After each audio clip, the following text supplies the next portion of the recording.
அனைவருக்கும் வணக்கம். இந்த வீடியோவில் நம்ம எதை பற்றி பார்க்க போகிறோம் அப்படின்னா, உங்களுக்கு தலைப்பிலே கொடுத்துருக்கேன், உங்கள் வாழ்க்கையை மாற்றுங்கள். நம்ம சேனல் இப்போ தான் ஃபஸ்ட் டைம் பார்க்குறீங்க அப்படின்னா சப்ஸ்கிரைப் பண்ணிக்கோங்க, லைக் பண்ணுங்கள், ஷேர் பண்ணுங்கள், பெல் பட்டனை கிளிக்கி ஆல்னு கொடுத்து வைங்க. சரி, வாங்க வீடியோக்குள்ளே போகலாம். நம்ம கிட்டத்தட்ட இந்த வருஷத்தோட எண்டுக்கு வந்துட்டோம். இன்னும் 5 நாள் தான் இருக்குது. இந்த வருஷம் முடிய போகுது. அதுக்கப்புறம் 2026 புது வருஷம் நமக்கு ஆரம்பிக்க போகுது. சரி, ஒவ்வொரு வருஷம் ஆரம்பிக்கிறப்பையும் அந்த வருஷ தொடக்கத்தில் நம்ம நிறைய பிளான் போடுவோம். ஸோ நம்ம லைஃப்பில் இந்த விஷயங்களெல்லாம் மாற்றணும், இந்த மாதிரிலாம் நான் மாறணும், இதெல்லாம் புதுசாக அச்சீவ் பண்ணணும் அப்படின்னு நிறைய பிளான் போட்டுட்ருக்கோம்.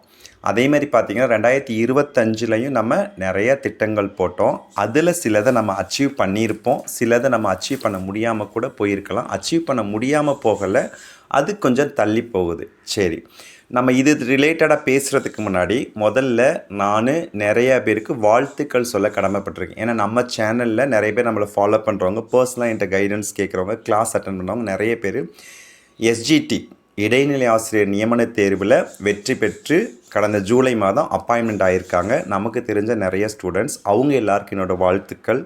அதுக்கப்புறம் பிடிபிஆர்டி அந்த பேப்பர் 2 முடித்து டெட்டு பாஸ் பண்ணவங்க நிறைய பேர் போஸ்டிங் ஆகியிருக்காங்க, அவங்களுக்கு என்னோடய வாழ்த்துக்கள். அப்புறம் பிஜிடிஆர்பி நம்மக்கிட்ட கிளாஸ் அட்டன் பண்ணவங்க, டெஸ்ட் பேட்ச் அட்டன் பண்ணவங்க, மெட்டீரியல் படித்தவங்க நிறைய பிஜிடிஆர்பி செலக்ட் ஆகியிருக்காங்க, அவங்களுக்கும் என்னோடய வாழ்த்துக்கள். அதுக்கப்புறம் டெட் பேப்பர் 1 பேப்பர் 2 நிறையா எழுதுனாங்க, நம்மக்கிட்ட மெட்டீரியல் வாங்கி படித்தாங்க, கிளாஸ் அட்டன் பண்ணாங்க, பர்சனலாக கைடன்ஸ் கேட்டாங்க, நிறைய பேர் பாஸ் பண்ணியிருக்காங்க. நிறைய பேர் 100க்கு மேலே நிறைய பேர் பாஸ் பண்ணியிருக்காங்க. ஸோ மோஸ்ட்லி நம்மள்கிட்ட படித்த ஸ்டூடெண்ட்ஸில் முக்கால்வாசி பேர், அதாவது ஒரு 90% பேர் டெட்டு பாஸ் பண்ணி. உங்கள் எல்லாருக்கும் என்னோடய வாழ்த்துக்கள்.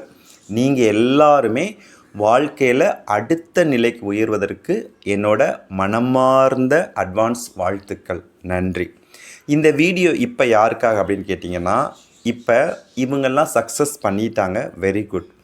சக்ஸஸ் பண்ண முடியாதுன்னு சொல்லக்கூடாது, சக்ஸஸ் பண்ணினது கொஞ்சம் தள்ளி போகிறவங்களுக்கான வீடியோ தான் இந்த வீடியோ. சரிங்களா? சரி, இப்போ நம்ம நினச்சதில் சிலது தள்ளி போயிருக்கலாம், ஆனால் அது கட்டாயம் கிடைக்கும். தாமதமாக கிடைச்சாலும் நிச்சயம் கிடைக்கும். ஸோ நீங்கள் எல்லாருமே 2026 எண்டுக்குள்ளே ஒரு அரசு பணியில், அதாவது எஸ்ஜிடி நியமன தேர்வோ, பிஜிடிஆர்பியோ, பிடிபிஆர்டி நியமன தேர்வோ, ஒரு டிஎன்பிஎஸ்சியிலோ பாஸ் பண்ணி நீங்கள் அரசு பணி 2026க்குள்ளே நீங்கள் அரசு பணிக்கு போகிறதுக்கு என்னோடய வாழ்த்துக்கள். முதல்ல நீங்கள் ஒரு விஷயம் தெரிஞ்சுக்கணும். நம்ம இப்போல்லாம் ஸ்கூல் டீச்சர்ஸ் பற்றி பேசிகிட்ருக்கோம். நிறைய ஸ்கூல் டீச்சர்ஸ் வேக்கன்சி நிறைய இருக்குது, நிறைய பேர் ரிட்டையர்ட் ஆகிட்டுருக்காங்க. ஸோ இந்த வர மேலே நிறைய ரிட்டையர்ட் ஆகிறாங்க, நிறைய போஸ்டிங்ஸ் ஆல்ரெடி இருக்குது. ஆல்ரெடி நியூ போஸ்ட்டு நிறைய பேர் ரிட்டையர்ட் ஆக போகிறாங்க, நிறைய போஸ்ட்டு போட போகிறாங்க. சரி, இப்போ நம்ம என்ன பண்ணுறது? சார், நான் எல்லோரும் என்கிட்ட கேட்குறாங்க, சார் நான் ட்ரை பண்ணேன், நான் நல்லா ஹார்ட் ஒர்க் பண்ணேன், ஆனால் எனக்கு பார்த்திங்க அப்படின்னா 1 மார்க்கில் போச்சு. இப்போ பிஜிடிஆர்பியில் சிவி வரைக்கும் போயிடுச்சு. ஸோ எஸ்ஜிடியில் நிறைய பேர் சிவி வரைக்கும் போயிடுச்சு. சில பேருக்கு எனக்கு 1 மார்க்கில் நான் செலக்ட் ஆகலை. அதுக்கப்புறம் அதுமாதிரி பிடிபிஆர்டியில் எல்லோரும் அப்போ டெட்டு பேப்பர் 1 2 சார் எனக்கு 79 வருது, 80 வருது, இப்படி நிறைய பேர் மெசேஜ் பண்ணுறாங்க, கால் பண்ணி கேட்குறாங்க. எனக்கு ரொம்ப கஷ்டம். அவங்க எல்லாருக்கான மொத்தமான பதிவு தான் இப்போ நான் போடுறேன். இப்போ கடந்த சில காரணங்களால் என்னால் தொடர்ந்து வீடியோ போட முடியல. ஸோ இனிமேல் என்னோடய வீடியோக்கள் தொடர்ந்து வரும். சரி, ஃபஸ்ட்டு பார்ப்போம். நீங்கள் முதல்ல சக்ஸஸ் இந்த டைமில் என்ன பண்ணணும்னா, எப்போ நம்ம நம்பிக்கை, தன்னம்பிக்கை, நம்பிக்கையோடு இருக்கணும். எப்போ இருக்கணும் தெரியுமா?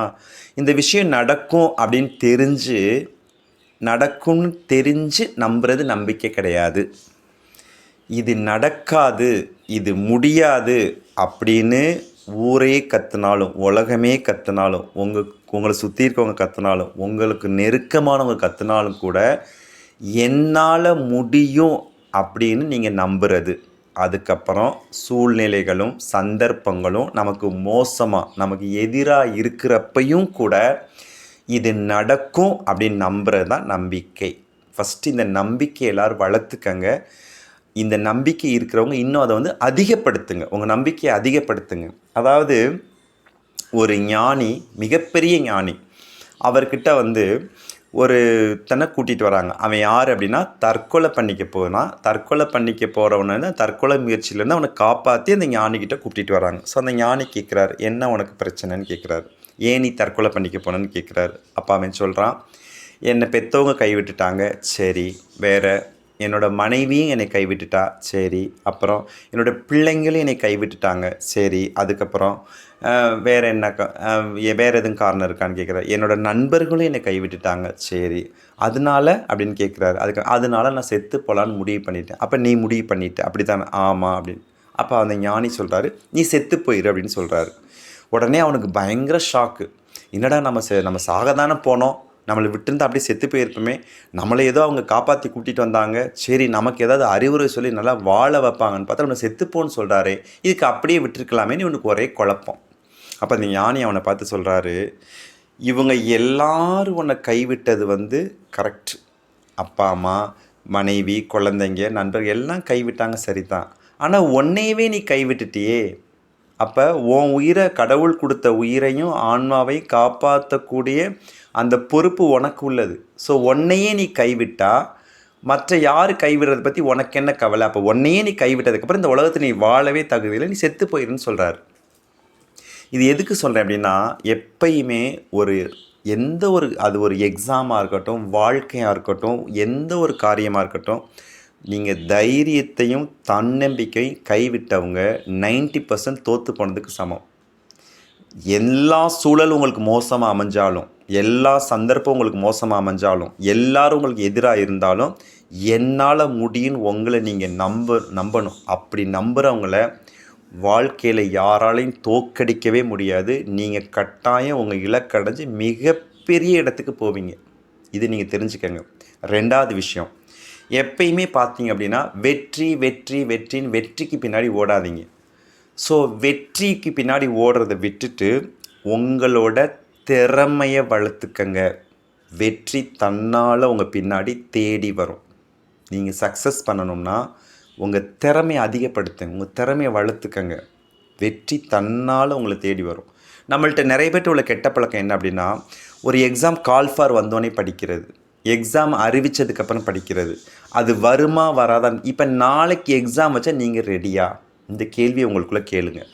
எப்பயுமே ஒரு வெற்றியாளன், ஒரு போருக்கு தயாராக இருக்கக்கூடிய ஒரு படை வீரன் உடனே போர் வந்தாலும் அதை எதிர்கொள்ள தயாராக இருக்கணும். ஸோ அப்போ நீங்கள் ஒரு தேர்வுக்கு நீங்கள் ஒரு ஆஸ்பிரண்ட்டாக தயாராகிறீங்க அப்படிங்கிறப்ப நீங்கள் அந்த எக்ஸாமுக்கு வந்தால் தான் படிப்பேன் அப்படின்னு நீங்கள் படிக்கிறது உங்கள் சக்ஸஸுக்கு 100% ஷூரிட்டி கிடையாது. இப்போலேருந்தே படிச்சுக்கிட்டுருங்க. ஸோ கட்டாயம் 2026 நிறைய எக்ஸாம்ஸ் வரப்போகுது.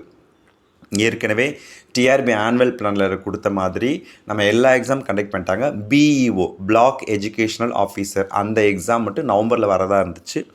அந்த எக்ஸாம் மட்டும் பெண்டிங் இருக்குது. அடுத்து வரக்கூடிய எக்ஸாம் அந்த எக்ஸாம் தான் வரப்போகுது. அதுக்கப்புறம் பார்த்திங்கன்னா எஸ்ஜிடி நியமன தேர்வு வரப்போகுது, பிடிபிஆர்டி நியமன தேர்வு வரப்போகுது, பிஜிடிஆர்பி வரப்போகுது.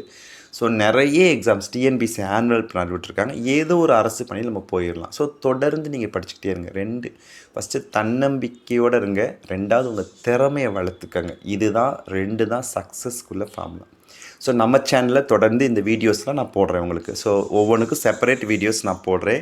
பிடிபிஆர்டிக்கு தனி வீடியோ, அதுக்கப்புறம் எஸ்ஜிடி நியமன தேர்வுக்கு தனி வீடியோ, பிஇஓ ஸோ என்னென்ன கொஸ்டின்ஸ் வரும், எப்படி ப்ரிப்பேர் பண்ணுறது அப்படிங்கிறத பற்றி ஒவ்வொன்றும் போடுறேன். அடுத்து பிஜிடிஆர்பி, எஜுகேஷன் சைக்காலஜி, அதில் எப்படி நமக்கு மெட்டீரியல் சம்மந்தமாக, கொஸ்டின் சம்மந்தமாக எல்லா வீடியோஸ் உங்களுக்கு நான் போடுறேன். உங்களுக்கு எல்லாமே நான் அப்டேட் பண்ணிக்கிட்டே இருக்கேன். உங்களுக்கு ஏதாவது தேவை, எனக்கு இதில் கொஞ்சம் கிளாரிட்டி வேணும், எனக்கு இதில் கொஞ்சம் டவுட் அப்படின்னா நீங்கள் கீழே கமெண்டில் கொடுங்க. கீழே என்னோடய வாட்ஸ்அப் நம்பர் கொடுத்துருக்கேன்.